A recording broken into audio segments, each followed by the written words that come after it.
మీరు ఎందుకు రా చదువుకి అంత వాల్యూ ఇస్తారు? నేను అసలు చదువుకి అస్సలకి వాల్యూ ఇవ్వను. ఏం చెప్తున్నా, అసలు చదువు ఏం నేర్పియాలి మనకి?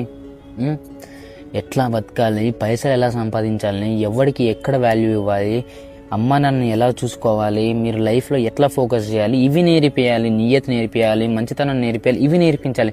కానీ చదువు మీతోనే ఆడుకుంటుంది. మీరందరూ అంటారు కదా, చదివితేనే ఒక వాల్యూ ఉంటుంది, అది రేపటి కాలంలో చాలా యూజ్ వస్తుంది అని అంటారు కదా.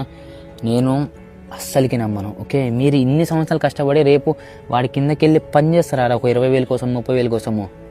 లిటరల్లీ నేను ఇప్పటికీ మా అమ్మ నాన్నతో చెప్తాను, ఇవన్నీ నాతో అస్సలు కావు. లైఫ్ మీద నేను ఫోకస్ చేస్తాను, కానీ చదువుతా మీకోసం చదువుతున్నా. అదొక సర్టిఫికేట్ కోసం మాత్రమే చదువుతున్నా. ఓకే, నేనేమి వాళ్ళ కాడికి వెళ్ళి జాబ్ చేయాలి, చదవాలి, జాబ్ చేయాల్సిన వస్తే మాత్రం చేస్తా, కానీ అది నా లైఫ్ మొత్తం కాదు. ఓకే, నేను నా ప్యాషన్ని బిల్డ్ చేస్తున్నా, ఏదో ఒక రోజు దీనిలో సక్సెస్ అవుతా, and I will go more in this. Okay, చదువుని సీరియస్గా తీసుకోకండి. మీకు ఏదైతే ప్యాషన్ ఉందో అది సీరియస్గా తీసుకోండి. వాల్యూ కావాలంటే ఓన్లీ మనీ ఉంటే నువ్వు చదవకపోయినా కూడా వాల్యూ ఇస్తారు. ఓకే.